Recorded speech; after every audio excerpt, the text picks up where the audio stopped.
আসসালামু আলাইকুম দর্শক। ভারতের সেভেন সিস্টার বরাবরের মতো স্বাধীনতার পক্ষে, যা বাংলাদেশের জন্য সবচেয়ে বড় সুসংবাদ। ভারতের সেভেন সিস্টার অনেকাংশে ভারতের মূল ভূখণ্ড থেকে বিচ্ছিন্ন অবস্থায় আছে। শুধুমাত্র বাংলাদেশ এবং নেপালের মধ্যে সরু একটা পথ আছে, ভারতের চিকেন নেক শিলিগুড়ি করিডোর, 20-21 কিলোমিটারের মতো।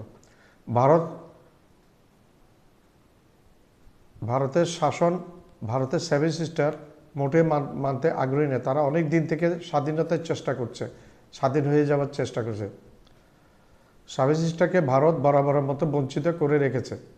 1947 সালে ভারত স্বাধীন হয়, তখন সেভেন সিস্টার ছিল কিন্তু ভারতের কোনো অংশ না। ভারত পর্যায়ক্রমে জোর করে ভারতের সামরিক বাহিনী পর্যায়ক্রমে সেভেন সিস্টারগুলোকে একটার পর একটা দখল করে ভারতের অঙ্গীভূত করেছে, যা সেভেন সিস্টারের মানুষের মোটেই সহায়ক ছিল, তারা মোটেই পছন্দ করে নাই। যে কারণে সেভেন সিস্টারের প্রতিটি রাজ্যই চায় ভারত থেকে বিচ্ছিন্ন অথবা স্বাধীন হয়ে যাওয়ার জন্য। বিশেষ করে মণিপুর, নাগাল্যান্ড, ত্রিপুরা স্বাধীনতার পক্ষে অগ্রসর। ত্রিপুরা বাংলাদেশের নিকটবর্তী একেবারে। বাংলাদেশের সাহায্য ছাড়া ত্রিপুরা এগিয়ে যাওয়া প্রায় অসম্ভব। ত্রিপুরার জনগোষ্ঠী স্বাধীনতার পক্ষে হলেও বাংলাদেশের সাথে যোগ দিতে তারা আগ্রহী।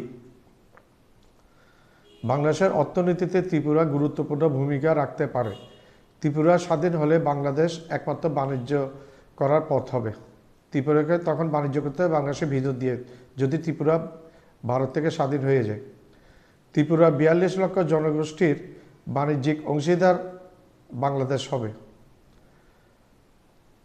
আর তখন ভারতের সাথে বাংলাদেশের সীমান্ত কমে আসবে অনেকাংশে, যা বাংলাদেশকে আরও শক্তিশালী করে ফেলবে।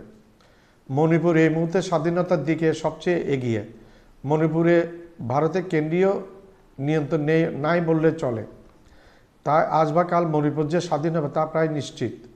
বাণিজ্যের জন্য মণিপুর বাংলাদেশের উপর নির্ভরশীল। মণিপুর স্বাধীন হলে বাংলাদেশ খুব সহজেই মণিপুরের প্রাকৃতিক সম্পদ পেতে পারে। পার্বত্য চট্টগ্রামের নিরাপত্তাও নিশ্চিত হবে অনেকাংশে, বহুলাংশে।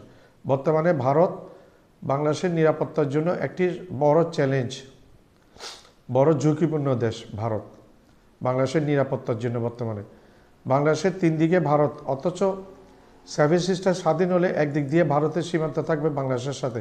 চিকেন নেক যদি তখন থাকে, তখন সামান্য অংশ থাকলে থাকতে পারে, তখন চিকেন নেক না থাকার সম্ভাবনা বেশি থাকবে। ভারতের সেভেন সিস্টার যদি ভারত থেকে স্বাধীনতা লাভ করে, তখন বাংলাদেশ বিরোধী অবস্থান নেওয়ার পরিবর্তে বাংলাদেশের পাশে থাকতে হবে ভারত বাধ্য হবে তখন বাংলাদেশের পাশে থাকতে। ওই সময় চীনের সাথে বাংলাদেশের বাণিজ্য পথ এবং বাণিজ্য যোগাযোগ, বাণিজ্যিক ব্যবসা আরও সহজলভ্য হয়ে যাবে।